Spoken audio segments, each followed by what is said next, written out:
اعوذ بالله من الشیطان الرجیم. بسم الله الرحمن الرحیم. ولا حول ولا قوة الا بالله العلی العظیم. و صلی الله علی سیدنا محمد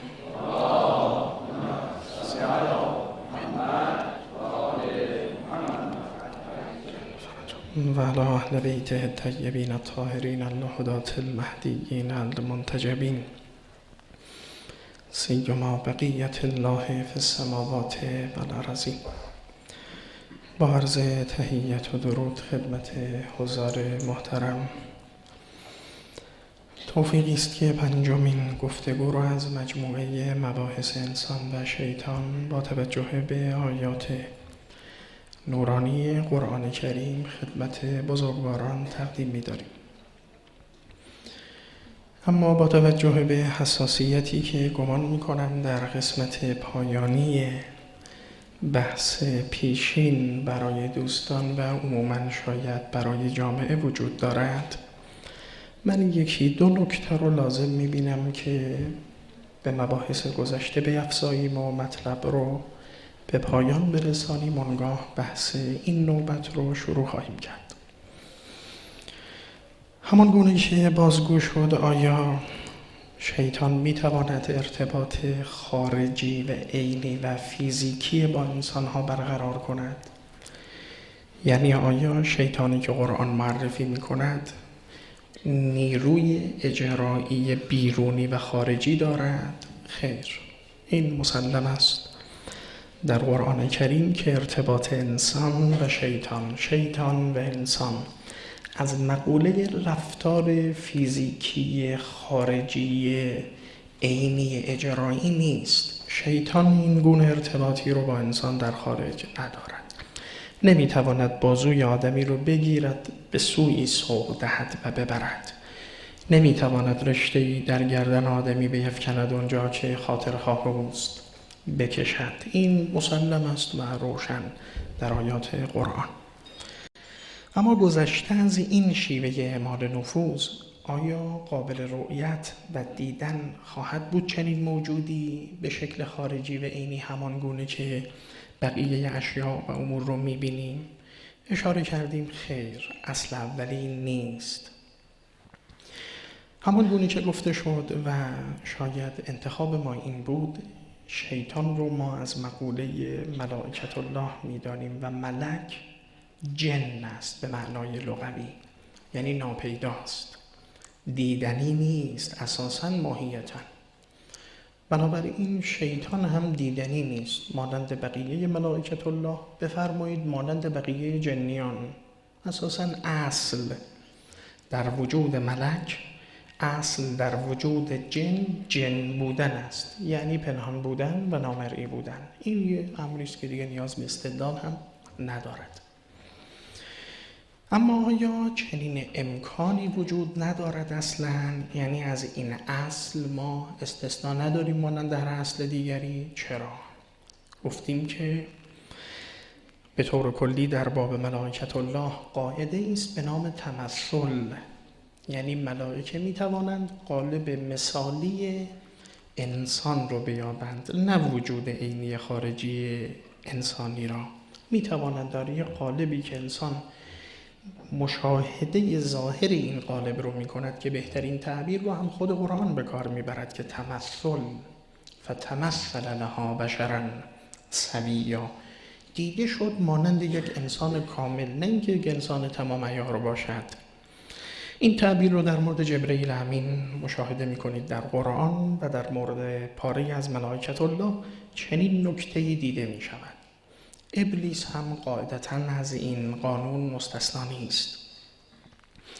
ابلیس هم می‌تواند تمثل پیدا کند، یعنی می‌تواند که در قالبی درآید که آدمی و انسانی وجود او را ببیند مانند تصویر در آینه، مانند یک تمثالی وجود شیطان رو لمس کند و ببیند به ظاهر. اما این نکته راز اصلی مطلب در اینجاست که این ارتباط دو سویه است. قابلیت از دو جانب می طلبد، نه یک سو. همان گونه که ملک میتواند در قالب بشر درآید و تمثل به اذن الله پیدا کند که این قدرت رو خدا به او داده است، از اون طرف انسانی هم که میخواهد جبرئیل را ببیند باید مریم باشد، باید رسول خدا باشد، باید کسی باشد که این توانمندی دیدار چنین پدیده‌ای از مخلوقات الهی در وجود او باشد. پس این یه قانون، یه ضابطه کلی برای عموم انسان‌ها در هر حوزه ارتباطی ابداً نیست. لذا ما بابی رو داریم. مقدمه رو گفتم که یه چند نمونه تاریخی بگم و سخن رو ببندم انشاءالله. ما بابی داریم در متون روایی و حکایت به اصطلاح انبیاء پیشین و ابتداء اسلام و صدر اسلام که در مجموعه این باب و این روایات و گزارشات تاریخی همین مطلب ثابت میشه، یعنی اینکه شیطان میتواند تمثل کند اما با بزرگان این ارتباط برقرار میشود، نه با همگان و عموم جامعه، نه با انسانهای خاص و ویژه‌ای که توانایی چشم دیدن ملک را یا بفرمایید جن رو به معنای واقعی دارند. این قدرت در وجود اینها نهفته است و قابلیت این ارتباط رو کاملا احراز کردن. من با یه مقدمه کوتاه عرض می‌کنم اون چه من خدمت دوستان عزیز خواهم خواند از جلد شماره 60 بهارالانوار علامه توانمند مجلسی است. مرحوم مجلسی در بهارالانوار از 110 جلد 10 جلد رو اسم ویژه‌ای به این 10 جلد داده است. اسم این 10 جلد هست از سماع و العالم، جهان، آسمان، هستی، کیهان، هر اون چه می‌خواهید نام بدید. و در این 10 جلد به اعتقاد من عجایبی مطرح است، رازهایی از خلقت مطرح است که مع الاسف ترجمه ای نشده اینها و چقدر زیبا و ضروری است بعض از این بحث ها، خصوصیات اعماق دریاها، رازهایی در آسمان ها، یه اسراری در دل زمین، خواص عمده پدیده های طبیعی آفرینش، یه بخش عظیمی است از این مجموعه روایی که این بزرگوار گرد آورده است. یه بخش این مربوط میشه بابون فی ذکر ابلیس و قصته، شاید غریبه میتوان گفت 200 صفحه و 250 صفحه رو اختصاص میده به خصوصیات ابلیس و ویژگی های اون. ابتداءً آیات قرآن مطرح میشه، بعد یک به یک روایات. من 2 نمونه تاریخی رو 2-3 نمونه رو عرض میکنم و تمام. نمونه اول، راوی که روایت رو نقل میکند برای دوستان آشناست در حدی که چه خوش بود که برآید به یک کرشمه 2 کار، زیارت شه عبدالعظیم و دیدن یار. راوی که روایت رو نقل میکند حضرت عبدالعظیم حسنی یا به قول خود تهرانی های ما همون شاه عبدالعظیم است. راوی ایشان است از وجود مبارک امام عسکری نقل میکند که جاء ابلیس الی نوح، ابلیس آمد مقابل نوح نشست، فقال ان لک عندی یدا عظیمه، جناب نوح شما به گردن من حق زیادی داری، فانتصحنی فانی لا اخونک، از من یه نصیحتی بخواه، قول میدم که خیانت در این نصیحت نکنم و کاملا به تو وفادار باشم. خیلی جالب است اگر دقت کنید. خب جناب نوح هم که میداند ماجرای ابلیس رو میشناسد و ابلیس شناس است و ولی شناس است و همه چیز میداند، فتعصب نوح به کلامه و مسئلته، دگران شد. این چه پیشنهادی است که ابلیس به من میکند و چنین چیزی رو به من میگوید. فاوحی الله الیه، خداوند به نوح خطاب کرد که کلمه و صلحه، بپرس نگران نباش، فانی سانطقه بحجه، من به گونه‌ای بر زبان او جاری میکنم که برای تو حجت باشد و نافع باشد. فقال نوح تکلم، بگو چه میخواهی بگو، نصیحتی داری برای من بگو. فقال ابلیس اذا وجدنا ابن آدم شحیحا او حریصا او حسودا او جبارا او عجولا تلقفناه تلقف کره، اگر ما تیپ ما شیاطین فرزند آدم رو ببینیم که بخیل است، حریص است، حسود است، جبار و ستمگر است و عجول است، در مشت ماست، ما به سرعت اون رو میبلیم، یعنی در اختیار ماست و میدانیم با اون هر آنچه بخواهیم عمل میکنیم. فعل اجتمعت لنا هذه، هذه الاخلاق سمیناه شیطانا مریدا. و اگر در میان شما انسان ها یکی تمامی این خصوصیات رو داشت، دیگه اون رو ما انسان نمیدانیم، از خودمون میدانیم. از خانواده ما شیاطین خواهد بود هنگامی که این خصوصیات رو با هم داشته باشد، آنچه خوبان همه دارند. فقال نوح مل ید العظیمه.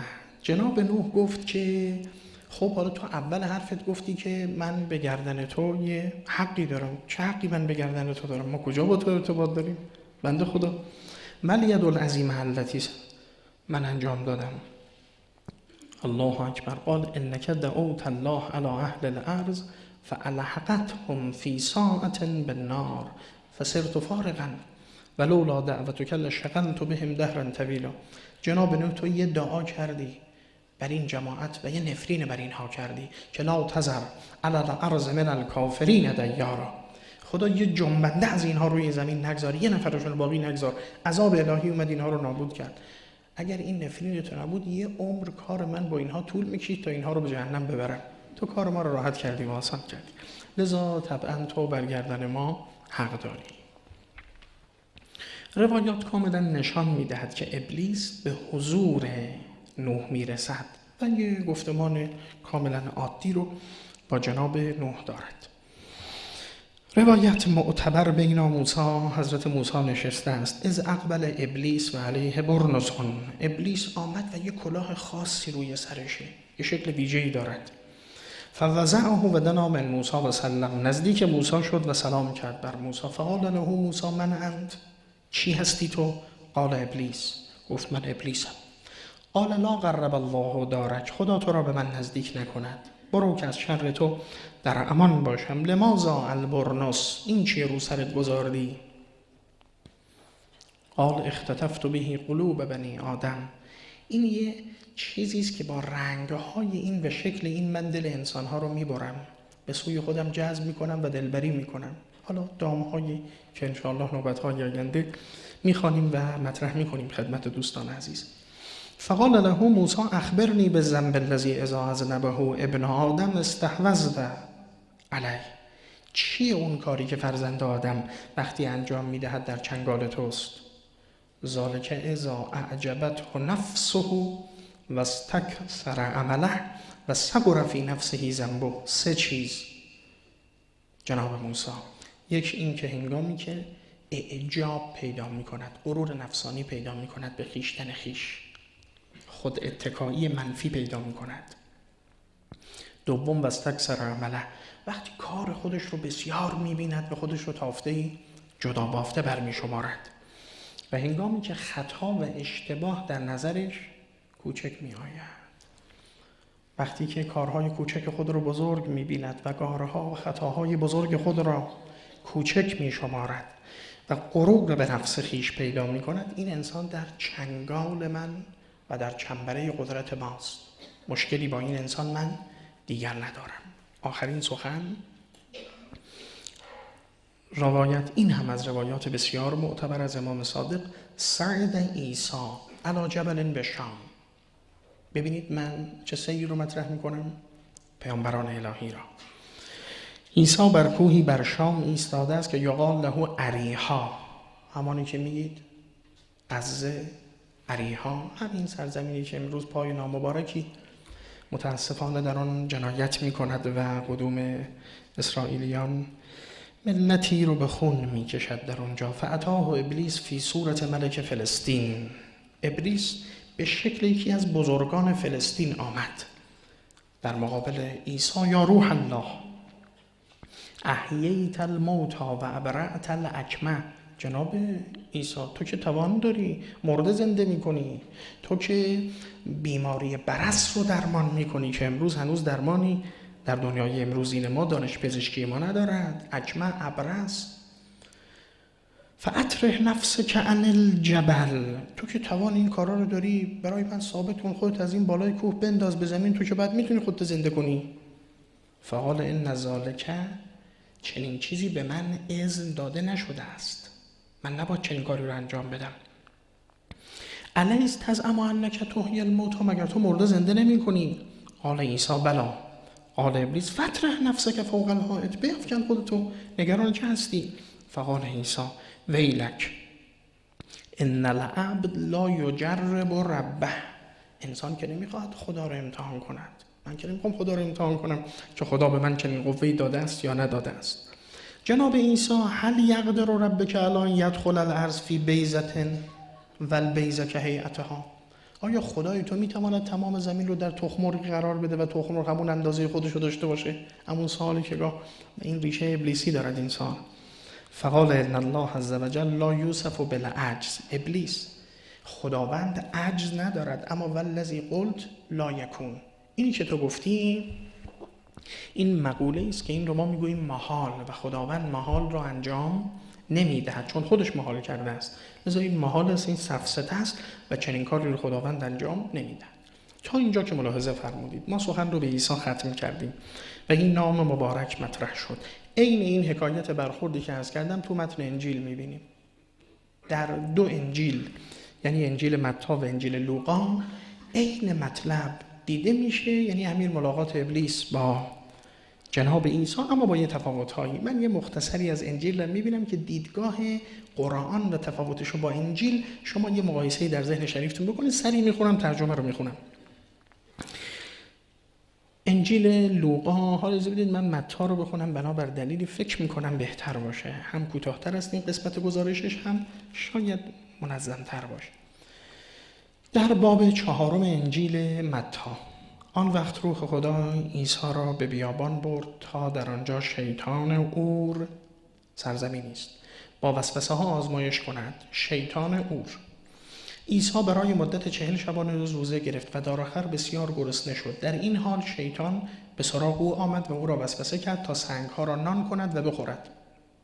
شیطان به او گفت اگر این کار رو بکنی ثابت میکنم که تو فرزند خدا هستی. شیطان به عیسی گفت. اما عیسی به او گفت نه، من این کار را نمی کنم، چون کتاب آسمانی می‌فرماید نان نمی‌تواند روح انسان را سیر کند، نیاز انسان این است که از کلام خدا اطاعت کند. بعد شیطان او را، حالا از اینجا دیگه چیزی که به اعتقاد ما صحیح در نمی آید، بعد شیطان او را به شهر اورشلیم برد. یعنی شیطان کار خارجی انجام میده. این شیطانی که در دویلی که در انجیل مطرح میشه از اون کار خارجی برمی آید. بعد شیطان او را به شهر اورشلیم برد و روی بام خانه خدا قرار داد و به او گفت بپر. در روایات خواندیم که ابلیس چی گفت؟ گفت خودتو بیفکن، بپر و ثابت کن که فرزند خدا هستی، چون کتاب آسمانی می‌فرماید خدا فرشتگان خود را می‌فرستد تا تو را از خطر حفظ کند، آنها نمی‌گذارند حتی پایت به سنگ بخورد. عیسی جواب داد بله، ولی همان کتاب هم می‌فرماید که خداوند را بی جهت امتحان نکن. و بعد شیطان او را به قله بسیار بلندی برد و تمام مملکت‌های جهان و شکوه و جلال آنها را به او نشان داد و گفت اگر زانو بزنی و مرا سجده کنی همه اینها را به تو میبخشم. ابلیس به عیسی گفت، ولی عیسی به او گفت دور شو ای شیطان، کتاب مقدس می‌فرماید فقط خداوند را بپرست و فقط از او اطاعت کن و قضی ربک الا تعبدوا الا ایاه. دیگه حالا و بالوالدین احسانش دیگه اون بحث قرآن. آن وقت شیطان دور شد و فرشتگان آمدند و به عیسی خدمت کردند. خب ملاحظه می‌فرمایید که در انجیل هم ما شاهد دیدار ابلیس و جناب عیسی روح الله هستیم، اما در انجیل این فعل خارجی رو هم از ابلیس مشاهده می‌کنید. این پایان مطلبی که در نوبت پیشین گفته شد و گمان می‌کردم که نیاز به مختصری افزودن به این بحث داریم. قبل از ورود به مطلب امروز و این نوبت که بنا داریم توانایی‌های شیطان رو، یعنی اون شیوه‌ها و قالب‌های توانایی شیطان رو برای دوستان به تصویر بکشیم و مطرح کنیم، یه نکته رو من در باب ناتوانی شیطان غفلت کردم، یعنی رو باید میگفتم اونجا و کوتاهی از منه که شاید اون دقت لازم البته بود در نوشته‌ام، اما در مقام گفتن شاید فرصت پیدا نشد، به هر دلیلی نگفتیم این رو خدمت دوستان و این هم از موضوعاتی است که سوال برانگیزه برای دوستان. و چون بنابراینه که مجموعه آیات این بحث رو بررسی کنیم، اجازه بفرمایید من یک گزار کوتاهی به این آیات داشته باشم و انشالله رد میشیم. یه موضوعی رو در قرآن شما در 1 2 3 4 5 6 مورد دارید، 5 مورد حداقل دارید و این آیاتی است که به ذهن بعضی از شما غریبه، اینا براتون عجیبه این آیات.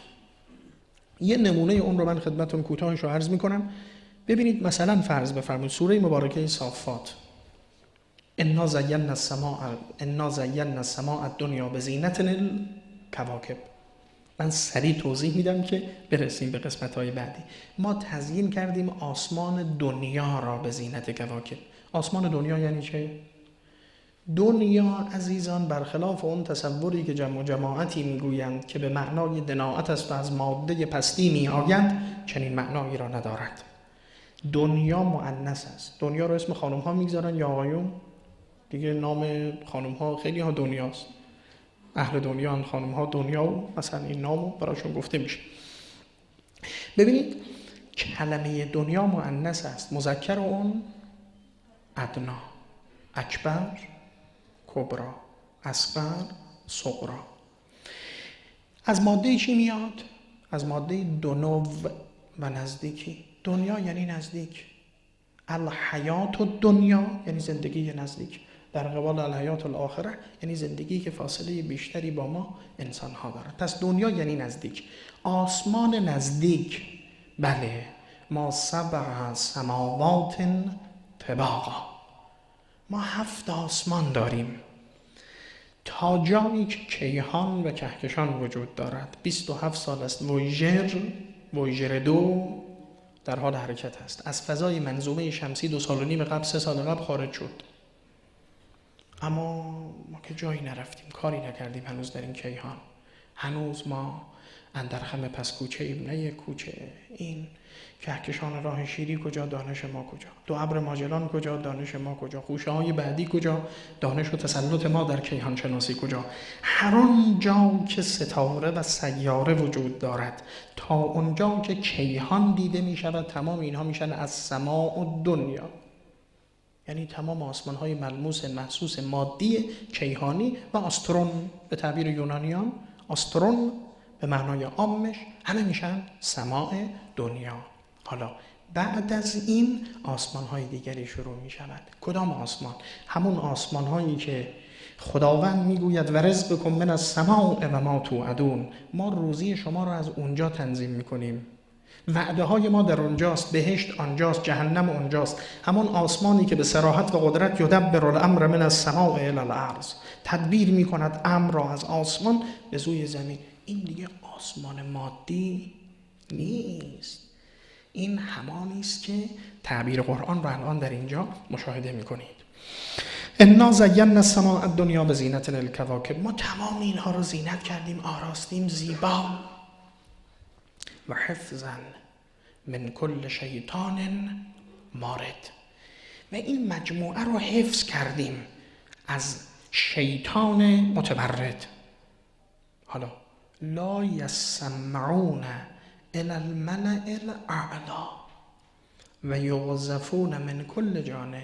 ببینید این شیاطین نمیتوانن، قوه استماع ندارن، نمیتونن خبر کسب کنن، نمیتونن کسب اطلاعات کنند. از کجا؟ از ملأ اعلی. ملأ از ماده ملعان به معنای پری. به انسان‌ها، به شخصیت‌هایی که نخبگان و متنفذین یک جامعه اند، در کلام عرب ملأ گفته میشه، در قرآن هم همینطور است. 2 واژه داریم، اونها که از سطوت سیاسی خودشون و قدرت اقتصادی خودشون چشم مردم رو پر کردند و خودشون پرن، به اینها میگن ملأ. اونها که از علم و دانش وجودشون پر هست و چشم مردم رو خیره میکنن، به اینها میگن ملأ. بعد ملأ رو شما میگید چی؟ میگید ملا. ریشه این هم از ماده ملعان میآید، از ماده پری میآید. الملأ الاعلی، متنفذین مقامات بالا، ملأ الاعلا یعنی کروبیان، قدسیان، ساکنان ملکوت، یعنی همانها که از اونها بالاخره ما به عنوان مقربان الهی و خاصان درگاه او یاد میکنیم. نمیتوانند، لا یسمعون الی الملأ الاعلی، این شیاطین نمیتونن از اونجا خبر داشته باشن. و یقذفون من کل جانب، اگر بخوان پا بگذارند و کسب اطلاعات کنند، استراق سمع کنند، رانده میشوند، به تمام قدرت و طرد خواهند شد. یقذفون من کل جانب، به دنبال اون دحورا، با نهایت خفت و ذلت، و لهم عذاب واصب، و عذاب اصابت کننده محکم و قاطع به اینها میخورد. الا من خطف الخطفه، اگر بعضیاشون هم قدرت بیشتری داشته باشن، خاطف باشن، یعنی تیزتک تیز رو باشن، فاتبعه شهاب ثاقب، خداوند تیزتر از آن میفرستد، شهاب میفرستد. تشبیه معقول به محسوس، این حرکت شهاب ها رو در آسمان ها به عنوان یه امر تیز تند با سرعت انسان ها از دیر باز می شناختند. وقتی خداوند میخواد راندن اینها رو تشبیه کنن، به حرکت شهاب تشبیه میکنن. چی نتیجه میگیریم؟ این یک آیه خوندم خدمت عزیزان، الان بگم آیات مطابقش رو. سوره این که خوندیم سوره صافات آیه 6 تا 10، سوره ملک آیه 5، ولقد زینا السماء الدنیا بمصابیح و جعلناها رجوما للشیاطین و اعتدنا لهم عذاب السعیر. ما راه رو بستیم، شیاطین راه نفوذ ندارند و محدودیت دارند. یا مثلا سوره حجر آیه 16 تا 18، ولقد جعلنا فی السماء بروجا، ما در آسمان بروج قرار دادیم. من نمیخوام بایستم در این آیات، اما حیفم میاد بعض از نکات رو نگم. کلمه برج به معنای نقطه برجسته زیبا، لذا تبرج که خداوند در مورد زنان نهی میکنه در قرآن یعنی اشوه‌گری، جلوه‌گری و خودآرایی. زنان تبرج نکنید مانند تبرج جاهلیت اولا، اینی که در قرآن میاد. برج، ما دو برج داریم، برج‌های زمینی در قرآن، برج‌های آسمانی. برج‌های زمینی همان است که کاخ سفید است و سرخ است و زرد است و سبز است و کرملین است و امثال اون. اینما تکونوا یدرککم الموت ولو کنتم فی بروج مشیده، هر کجا که باشید مرگ به سراغتان آمد، خواهد آمد ولو این که در چنین کاخ‌هایی باشید. یا میگن بروج. اما یه برج‌های آسمانی داریم، اون صور فلکی زیبا، این که خداوند در آسمان نقشه به اونها داده است. شما خوشه پروین رو میبینید، ثریا رو میبینید، و کنا فی المحبت کالثریا و سیرنا الزمان بنات نعش. نگاه میکنید یه تابوتی رو میبینید که چند تا دختر دنبال این تابوتن، دارن پدر رو به گورستان میبرن، تابوت پدر رو. اسم این در کلام عرب بنات النعش است، میگید دو به اکبر، دو به اصغر. یه مجموعه ستاره میبینید، اینها چقدر پیوسته و زیبا و با هم متحد. بودیم عزیزان و رفیقانی چند، چون عقد ثریا همه با هم پیوند. ناگاه زمانه رشته ها را بگسست، هر دانه ما را به دیاری افکند. این میشه یه صورت فلکی. اینها بروجند. ولقد جعلنا فی السماء بروجا، زیبا، خوشمنظر، پرجلوه. و زیناها للناظرین، اما و حفظناها من کل شیطان رجیم، از این بروج نمیتوانند شیاطین نفوذ کنند. الا من استرق السمع، اگر بخوان استراق سمع کنند، فاتبعه شهاب مبین، با نفوذ و قدرت مانع میشوند. خب نکته ای که استفاده میکنیم از این آیات، دقت بفرمایید. گروهی بودند در زمان نزول قرآن میگفتند ما کاهنیم. از جهت اقتصادی اولین طبقه اقتصادی جامعه بودند، بیشترین درآمدها در جیب اینها میرفت. اینها میگفتن حلال زاده کیست، حرام زاده کیست. اینها میگفتن فردا به این تجارت میروی بدبختی به سراغ تو میآید، پس فردا اگر بروی رونق این چنینی داری. اطلاع میدادن از آینده. کاهن، کهنه. لذا گاه به پیامبر اتهام چه میزدند؟ کاهن بودن. و اخبار از آینده میکنند، این کاهن است که خبر از آینده میدهد. قرآن بعد به اینها میگفتن منابع اطلاعاتی شما از کجا، شما از کجای خبرها رو میگید؟ میگفتن ما با شیاطین در ارتباطیم، شیاطین بر ما خبر میارن. قرآن خط بطلان کشید، گفت چنین چیزی وجود ندارد. شیطان دقت کنید، شیطان محدودیت منابع اطلاعاتی داره. اون چنان آگاه نیست از آینده. شیطان اطلاعاتی نداره از آینده. گمان نکنید از آینده خبر دارد، از ملأ اعلی چیز میشنود. نه، شیطان اطلاعات اون چنان وسیع نسبت به آینده ندارد. حالا شما این که بس تمام، اما مرتبط کنید این رو با همین بازی هایی که امروز در دنیای ما هم وجود دارد، با همین آیندگویی ها، با همین اراجیف، با همین فال قهوه دیدن ها، با همین مسائلی که هنوز هم دنیا در شرق و غرب مبتلا و گرفتار آن است. فرقی هم نمی کند. دوستانی که اهل ادبن 4 مقاله هر روزی مجمع النوادر رو بخوانید. درویشی دیدم گیسو بافته ادعا میکرد که علویم و در کوی گنبد می نشست و چنین و چنان میکرد و بعد چگونه این پادشاه رو فریب داد و با 2 تا آیندگویی کار به جای رسید که سلطان به عنوان وزیر اعظم انتخابش کرد.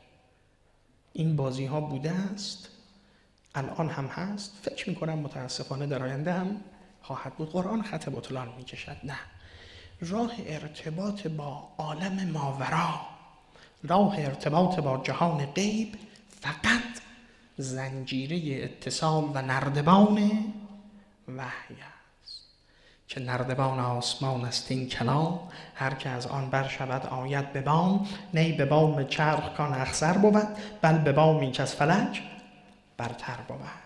ز ملک تا ملکوتش حجاب بردارند، هر آن که خدمت جام جهان نما بکنند.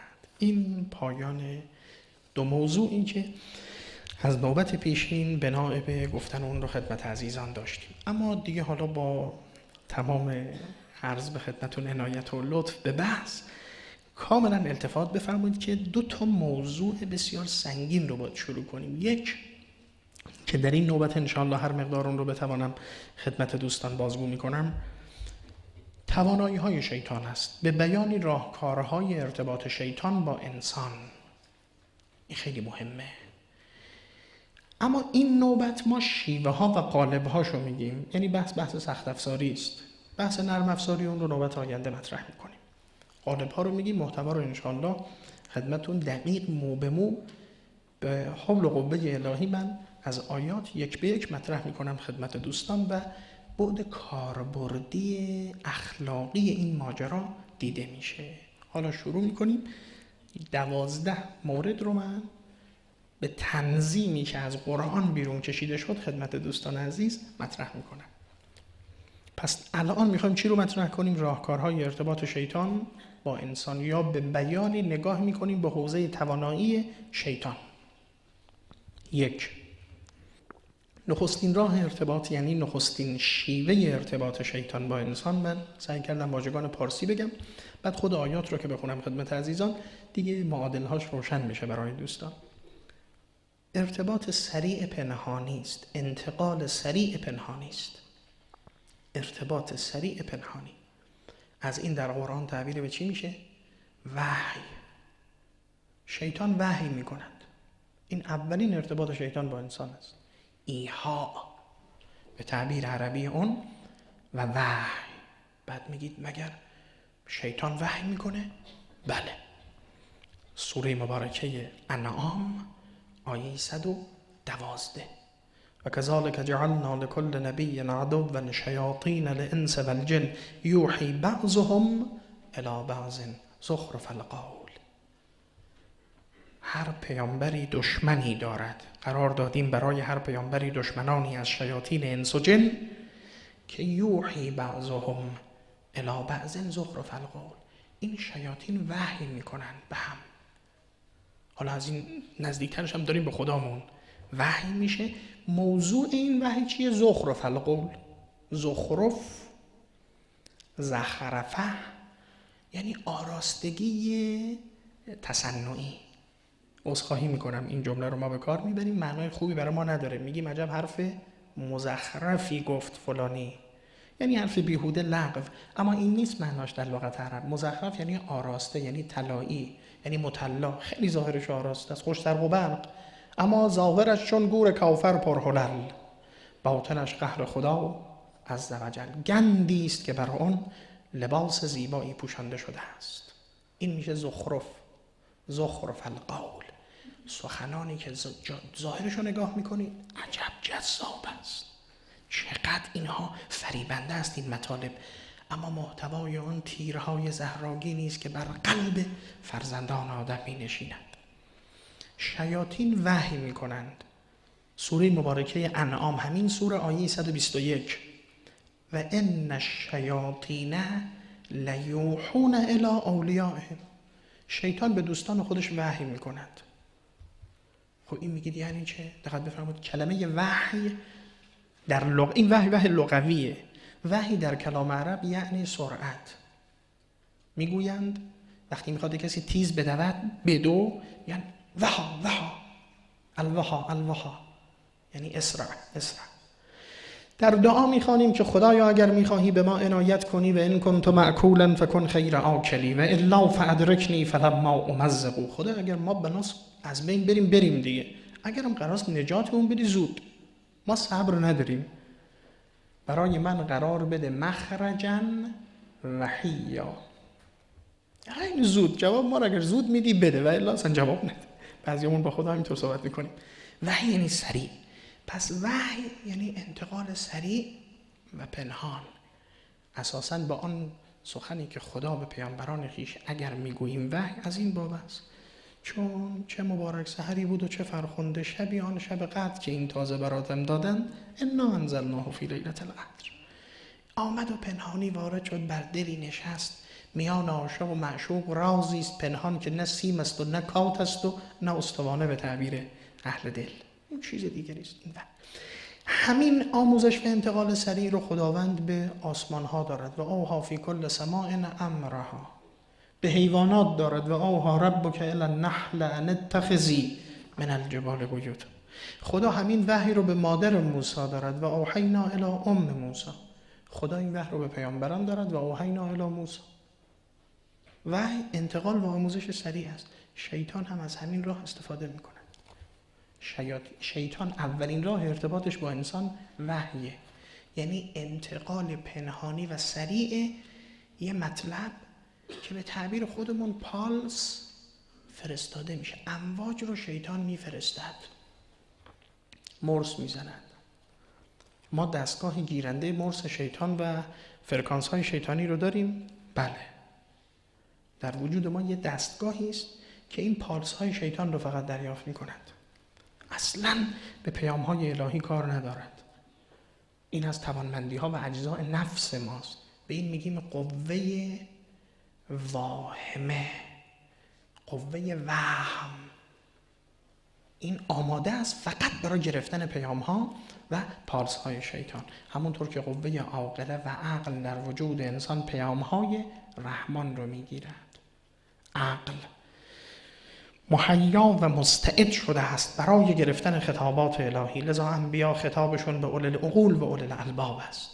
شیطان با وهم و قوه خیال و واهمه انسان سر و کار دارد، کانکت میکند، پیام های خودشو منتقل میکند. یک وحی.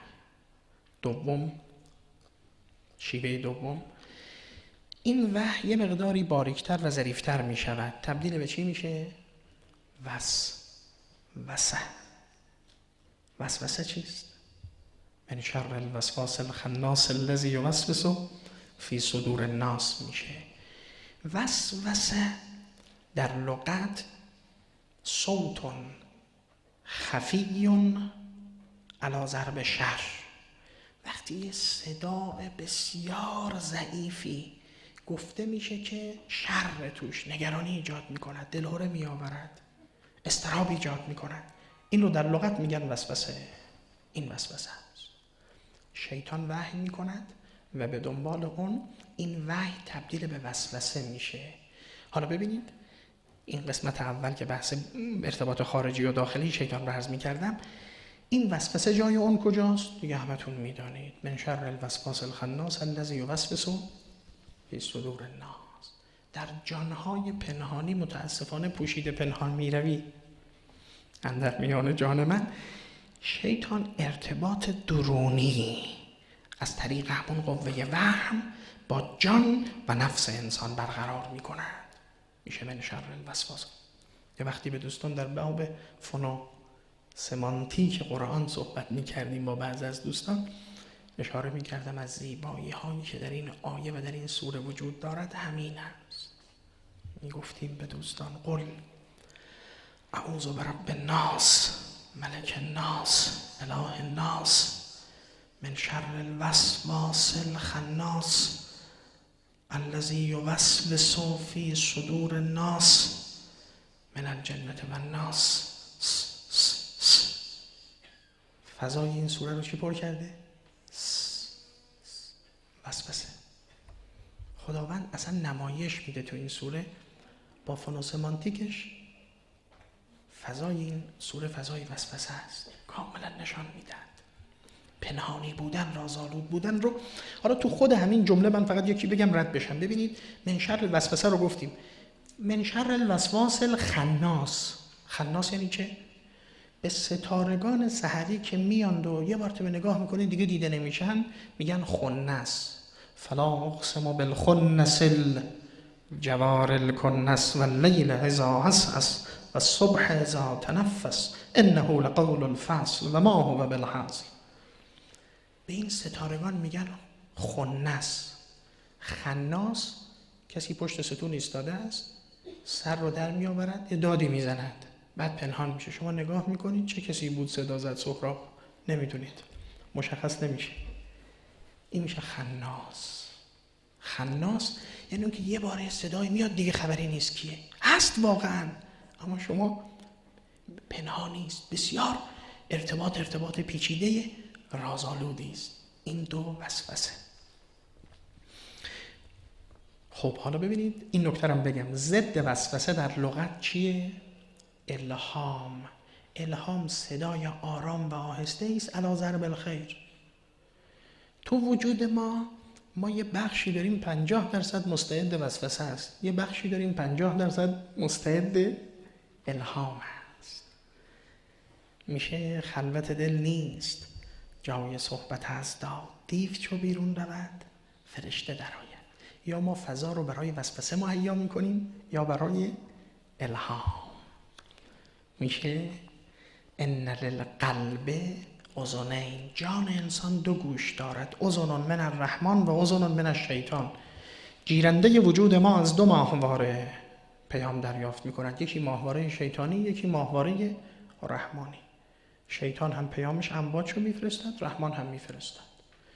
نام امواج شیطانی وسوسه است، نام امواج رحمانی الهام است. تا که قبول افتاد و چه در هر کدوم میخواد بگیرید و همون رو تقویت کنید و اون ماهواره دیگر رو چه بکنید؟ اون رو کورش کنید، سانسور کنید، اون رو پارازیت بفرستید. 3. القاء، من تعبیر قرآنی رو میگم، القاء امنیه. آیه رو بخونم تا بعد توضیح بدم کلماتش رو. آیه از آیات عجیب قرآن است. سوره مبارکه حج آیه 52 و 53. و ما ارسلنا من قبلک من رسول ولا نبی الا اذا تمنی القی الشیطان فی امنیته فینسخ الله ما یلقی الشیطان ثم یحکم الله آیاته والله علیم حکیم. و ادامه آیات که دیگه بماند. هیچ پیامبری نیست قبل از تو ای رسول ما. وقتی که تمنا میکرد، القا میکرد شیطان در تمنای این پیامبر. از این آیه شریف یک کسی وقتی استفاده ای کرده بود دیگه، حالا بالاخره اون نویسنده ملعون کذایی وقتی در مصاحبه در سال 67 خودمون عرض میکنم، تو مصاحبه اعلام کرد که علت این که من اسم کتابم رو آیات شیطانی گذاشتم آیه 52 سوره مبارکه حج قرآنه. و ما ارسلنا من قبلک من رسول ولا نبی الا اذا تمنی القی الشیطان فی امنیته. مثل که سلمان رشدی بقیه آیه رو نخونده بود، تا همینجاش خونده بود. مثل ولا تقربوا الصلاة، نماز نخونید ولا تقربوا الصلاة. اما انتم سکاراش نخونده بود. امنیه دو معنا دارد. یک معنای امنیه یعنی قرائت، جمعش میشه امانی. اما یه معنای امنیه یعنی چی؟ طرح‌ها، آمال‌ها، اهداف، آرزوها. با توجه به این که در اینجا می‌فرماد الا اذا تمنا، یعنی بحث تمنی رو مطرح می‌کند، یعنی بحث آمالگذاری، هدفگذاری. امنیه دقیقاً به معنای اهداف، آرمان‌ها، بهترین تعبیر آرمان‌ها. اینجا به معنای قرائت نیست اصلاً.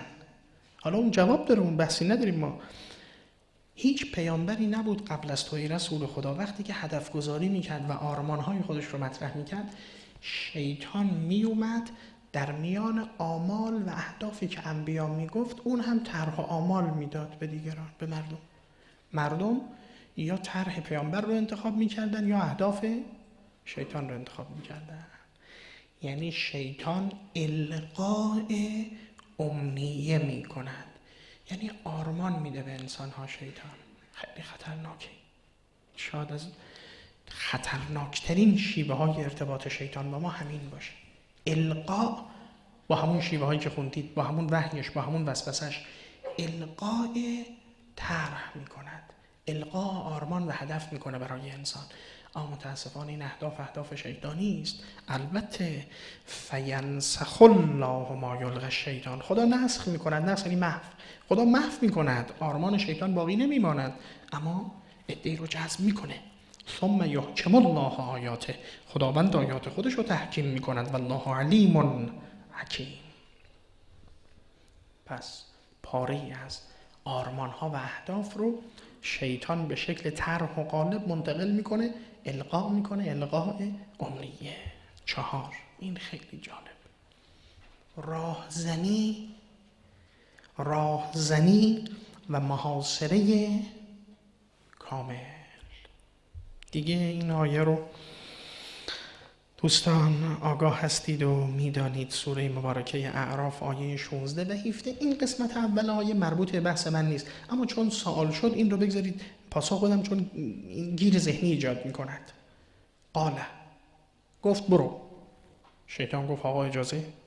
فبما اغویتنی لاقعدن لهم صراطک المستقیم. خدایا چون منو اغوا کردی، فبما اغویتنی، به دلیل اون که منو اغوا کردی من می نشینم، لاقعدن لهم صراطک المستقیم. لام مفتوح تأکید، نون تأکید ثقیله در آخر فعل. اصلا عبارت خیلی عبارت تندی است. من هم مستقیم میستم، کجا رو کار دارم؟ من جای دیگه هر کجا مردم میخوام برن آزاد، اما اگه از صراط مستقیم خواستم برن من مینشینم وسط صراط مستقیم، اونجا رو ترافیک ایجاد میکنم، راهبندان مصنوعی ایجاد میکنم در صراط مستقیم. اما گفت به ما اغویتنی، خدای تو منو اغوا کردی. میتونه شیطان به خدا دروغ بگوید؟ یا خدا شیطان رو اغوا کرده است؟ بله، خدا شیطان رو اغوا کرده است. یعنی چی؟ اینجا این بحثی است که من عرض میکنم، گاهی بعضی از با کمال ادب و احترام عرض میکنم، بعضی حتی از بزرگان به دلیل عدم آشنایی با ریزکاری‌های واژگانی کلام عرب به خطا می‌روند در بعضی از مباحث. یعنی چون واژگان رو درست نشناختن و آناتومی کلمه رو، اتیمولوژی رو، فقه اللغه رو درست نکاویدن، لذا و ان منکم الا واردها کان علی ربک حتما مقضی. بزرگان یه وقتی این سوال رو می‌کردن، آقا این که دیگه برای ما امیدی نمیگذارد، آرزویی نمیگذارد. و ان منکم الا واردها کان علی ربک حتما مقضیا، هیچ کدام از شما نیستید الا که وارد جهنم میشید. نبی و وصی و ولی فرقی نمیکنه، همتون جهنمید. و ان منکم الا واردها کان علی ربک حتما مقضیا ثم ننجی الذین اتقوا، بعد ما اهل تقوا رو از جهنم بیرون میاریم. با این آیه یعنی همه حتی پیامبران به کجا میروند؟ به جهنم میروند. بله، وارد سوره مبارکه مریم برید بخونید، ترجمه ها رو هم ببینید همین تو ترجمه کردن یا نه آقایان حضرات. ولی که این نیست اصلا مضمون. بعد بگیم حالا این منسوخ است، ناسخ دارد، ان الذين سبقت لهم من الحسنى، این یه آیه این نسخش کرد. این حرفا چیه جان من؟ هم کلمه رو بشناسید گرفتار این مسئله نمیشید. ما در کلام عرب 2 واژه داریم. اگر کسی اومد پشت در ایستاد، لبالب جایی قرار گرفت، پا رو اندرون نگذاشت، 1 واژه. اگر اندرون آمد واژه دیگر. ما به اشتباه الان در این دربهای عرض به خدمتون محلهای عمومی دانشکده میبینید یه درب نوشته ورودی، یکی نوشته خروجی. این اشتباه، این غلطه. باید بنویسن دخولی و خروجی. آنه که نقطه مقابل خروج است در لغت عرب ورود نیست، دخول است.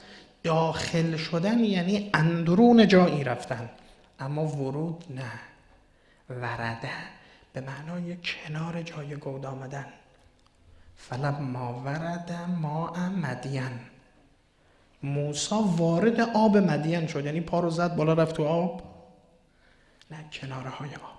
اصلا وارد، فارسلوا واردهم فادلی دلوه، وارد کسی که میرود کنار آب، جای گود آب برمیدارد، اصلا داخل شدن نداره.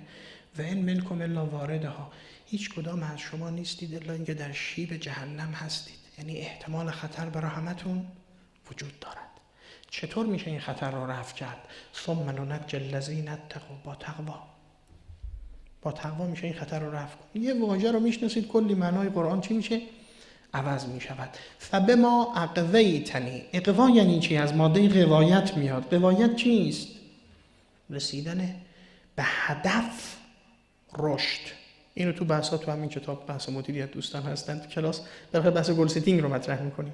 بحث هدف گذاری است و گل و رسیدن به هدف و رشد یعنی رسیدن به هدف.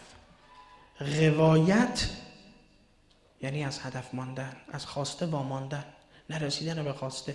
فبما اغویتنی، خدایا حالا که نگذاشتی من به خواسته هام برسم، منم نمیگذارم فرزندان آدم به خواسته هاشون برسن. این اصلا چی شد؟ اصلا چه ربطی به اون معنایی داره که شما فرمودید؟ فبما اغویتنی، خدا تو مانع شدی، نگذاشتی من به خواسته هام برسم. خدا که مانع شد به دلیل مجازات شیطان دیگه، اما تو این بر واقعیت صادقانه خداوند نگذاشت شیطان به کامش برسه دیگه، در ملکوت بیرونش کرد. خب حالا میگه که چی؟ لاقعدن لهم صراطک المستقیم، صراط مستقیم رو بینشینم. حالا خوب دقت کنید. ثم، پشت انسان میلرزه وقتی این آیه رو میخونه. ثم لآتینهم من بین ایدیهم و من خلفهم و عن ایمانهم و عن شمائلهم ولا تجد اکثرهم شاکرین. خدایا من راهزنی میکنم وسط مسیر، مینشینم و از 4 طرف محاصره میکنم. از پیش روشون رو میبندم، پشت سرشون رو میبندم، راستشون میام، از چپشون میام، از 4 طرف فرزندان آدم رو محاصره میکنم. این شیوه برخورد شیطان با ماست. آره این 4 طرف چی هن؟ آیا جهات رو به شمال بایستید و دست راستمون مشرق و چپمون مغرب و شمال و جنوب، این 4 جهت جغرافیایی است؟ نه. ما چه چیزی پشت سر داریم، چی پیش رو داریم عزیزان؟ از نیستان تا مرا ببریده اند، از نفیرم مرد و زن نالیدن. سینه خواهم شرح از فراق، تا بگویم من ز درد اشتیاق. ما از کجا آمده ایم تا به اقلیم وجود این همه راه آمده ایم؟ پشت سر ما مبدأه، پیش روی ما انتها و پایان راه و پایان خط منه. به کجا میروم؟ این پیش روی ماست. من میام ارتباط انسان‌ها رو با پشت سر قطع میکنم، از مبدأ جداشون میکنم، هدف رو هم از پیش روشون و آینده رو و جهان باقی رو تشکیک میکنم، برمیدارم. سعی میکنم با وساوس و وحی خودم، القاء امنیه خودم جوری رفتار کنم که اینها آینده براشون معنا نداشته باشه و بگوین کی از این طرف اومده است، کی مرده زنده شده، این حرفا چیست و بالاخره واعظان که این جلوه در محراب و منبر میکنن، چون به خلوت میروند اون کار دیگر میکنند.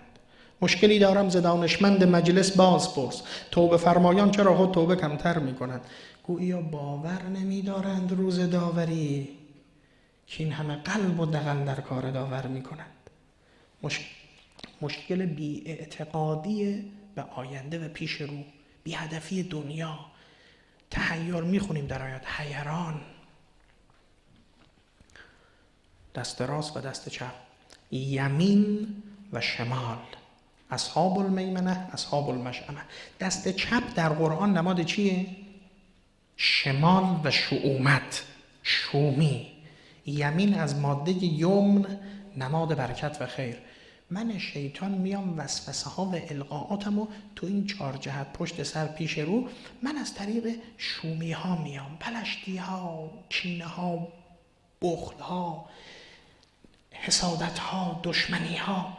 نه، از این طرفم میام از طریق زهد ریایی و از طریق فخر عالمانه و از طریق تهجد پیشانی نماز شب و خدایا می شود که شمشیر من را به خون پسر ابی طالب رنگین کنی؟ این خواسته های شبانه گروهی بود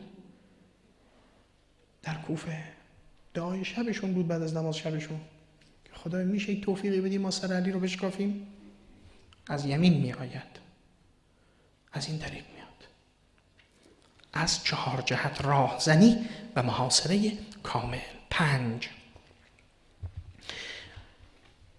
وعده های فریبنده. ما میگیم عزیزان و شما هم استماع میفرمایید، گوش میکنید، اما اینا رو انشالله باید بعد کارهای جدیتری کرد. وعده های فریبنده یا ساختن کاخ بلورین خیال.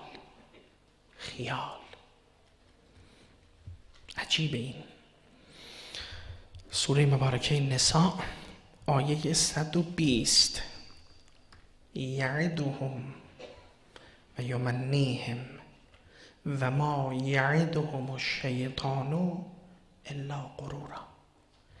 شیطان از کارهایی که میکنه این که وعده میده به انسانها، وعده میده، تصور میسازه. یعنی با خودش اگر این کار رو بکنی، این 2 تا کار رو انجام بدی، این میشه. بعد میدونی چی میشه؟ بعد بار سنگین 100 ساله را 1 شبه و 1 ساله برداشتی. شما گمان میکنید که بسیاری از جنایت هایی که الان تو دنیا داره انجام میشه غیر از همین زیربناش؟ یعدهم، با یه وعده و خیال بلورین در ذهن ساختن و کاخ خیال برافراشتن و ریشه ها بسیار مهندسی و طراحی شده. یعدهم. و البته این وعده ها گاهی وعده های امید است، گاهی وعده های ترس است. الشیطان یعدکم الفقر. گاه وعده نگران کننده است، نه وعده امید. هر دو رو دارد. نکنه این کارو بکنی، بعد میدونی به روز سیاه مینشینی اگر این کار خیر رو انجام بدی، این پول رو صرف کنی در این راه، نکنی و آینده داری، تامین آینده داری، فرزندان تو زندگی عاقلونه که فکر آیندهش باشه و شیوه های مختلف، وعده های فریبنده. من یه آیه رو خوندم، 3-4 تا آیه داریم تو قرآن. 6 این هم عجیب است، آشنایید با این دیگه. تزیین شیوه برخورد شیطان با ما تزیین کردن است، یعنی آراستن، جلوه دادن به یه امری که هیچ زیبایی و جلوه‌ای در آن نیست، بلکه که این عجوزه عروس 1000 داماد است. به این شیوه بزک کردن و نشان دادن. آیاتی که در این جهت داریم خود در قرآن زیاد است. آیه سوره مبارکه انعام، آیه شماره 43. زیاد داریم این نمونه رو، اما و زین لهم الشیطان ما کانوا یعملون. شیطان تزیین میکنه برای ما. خوب دقت بفرمایید، زین نقطه مقابل شین. شین یعنی یه جوری که انسان رو نفار میاد، پلش یه جوریست که زشت است، کریه هست، اما زین یه چیزی که جلوه داره. تزیین آراستن است. شیطان کاری که میکند اعمال ما را، اعمال ناشایست، زمینه‌های منفی را برای انسان مثبت جلوه میدهد. حالا اگر بخوایم نمونه ملموس عینیشو بگیم، شاید بهترین نمونهش توجیهگری شیطان است که تعلیم انسان میدهد. یه کاری رو انجام میدیم، میدانیم خطاست، میدانیم اشتباه است، اما خدا میداند. در دیوان الله هم میتونیم از این کارمون دفاع کنیم با 100 تا توجیه، با قوی ترین لایحه، با قوی ترین عرض به خدمتون دفاع میکنیم. یعنی اونچنان شیطان در توجیهگری ما رو تقویت کرده، این پاورمنت اونچنان کار انجام شده است که میتونیم دقیقاً بایستیم از زشترین کارهای خودمون به زیباترین وجه دفاع کنیم. اگه این کاری کردم این دلیل من است. توجیهگری یعنی یه زشت رو آنچنان زیبا میکند که شاید دیگران هم باورشون بشه. گاه کارهای زشت رو آنچنان به توجیه در نظر من جلوه گر میکنه که اصلا من معطل نمیکنم در انجام دادنش. یعنی 100% به ذهن من الان چیه دیگه؟ پذیرفته شده است. برگردیم درون خودمون، از تجربیات گذشته خودمون در این جهت میتونیم استفاده کنیم، ببینیم چگونه این فرایند دست میدهد. 7. تسویل یعنی چی؟ من آیه‌شو رو بخونم توضیح بدم خدمتون. آیه مثلا 25 سوره‌ای که به نام پیامبر نامیده شده است، این سوره فراوان داریم این رو از شیطان و سول لهم و املا لهم. شیطان تسویل میکند. اینا وقتی ریشه هاش باز میشه خیلی دقیقه. تسویل از ماده سؤل میاد. سؤل یعنی خواسته ای که انسان یه دنیا نسبت به اون شوق دارد، میل دارد. جناب موسی رسید و گفتن خوش آمدی، فخلعنا علیک انک بالواد المقدس طوی. جناب موسی کجا آمدی؟ بساط قرب است، پای موزه و کفش از پای به در آور که اینجا نامحرم است. اومد و اون وعده و دیدار و نزدیکی و حالا بس دیگه جناب، حالا که نشئه شدی از این باده معرفت، اذهب الی فرعون، برو در فرعون. تا که گفته شد جناب موسی انسان زبده فرهیخته فرزانه، خدا مگر من به این سادگی میرم؟ چشم میریم، اما این نکته نغز دلپذیر است، بیمایه یقین بدان فطیر است. خدای ابزار کار رو بده تا بریم. رب اشرح لی صدری و یسر لی امری واحلل عقدة من لسانی واجعل لی وزیرا من اهلی هارون اخی اشدد به ازری. 6 تا خواسته رو مطرح کرد، تمام شد. اونقدر جذاب و منطقی و دقیق گفت که خدا نتونست چیز دیگه بگه. گفت فلقد اوتیت سؤلک یا موسی. تمام خواسته ها تو یک جا دادیم، قبض انبار برو تحویل بگیر. لقد اوتیت سؤلک یا موسی. سؤل خواسته های همراه با شوق، اشتیاق. شیطان چه میکند؟ تسویل، یعنی کارها را به گونه ای برای ما نشان میدهد که ما شوق و رغبت به اون چه او میخواهد پیدا میکنیم. تسویل میکنه یعنی ما رو ترغیب میکند در خیلی از مسائل. یعنی از سازوکار تشویق و ترغیب و ایجاد انگیزه به سوی اهدافش استفاده میکند. این تسویل. 8. استذلال، لرزاندن، لغزاندن. میلرزاند سپس میلغزاند. نمونه بسیار زیبای عرض به خدمتون قرآنی، سوره مبارکه آل عمران آیه 155. انما استزلهم الشیطان ببعض ما کسبوا. شیطان، ببینید یک کسی میرسه از دوستان به شما، من نمیخوام دیگه اینها رو بمونم چون اینا ما قالباشو داریم میگیم، بعد بحث ما رو محتواشه، رو نرم افزارشه، اونها رو باید باز کنیم بیشتر. یعنی ما باید اونها رو بیشتر کار داریم. اینا قالب‌هایی که شیطان داره استفاده میکنه. یک کسی میرسد یه جمله رو بهتون میگه این کاری تو انجام میدی، من یه خاطره تلخی دارم خودم از این جهت. یه وقتی یکی از کتاب‌های سنگین به اصطلاح علمی رو من شروع کردم به اقدام ویژه‌ای روش. یعنی شروع کردم در اون ساعت که ما را وقت خوش بود، هستند عزیزان صاحب فضل، شروع کردم بحث علم اصول رو، کتاب کفایه مرحوم آخوند خراسانی رو به نظم در آوردن. شروع کردم به شعر گفتن. از یه جای مشکلش هم شروع کردم.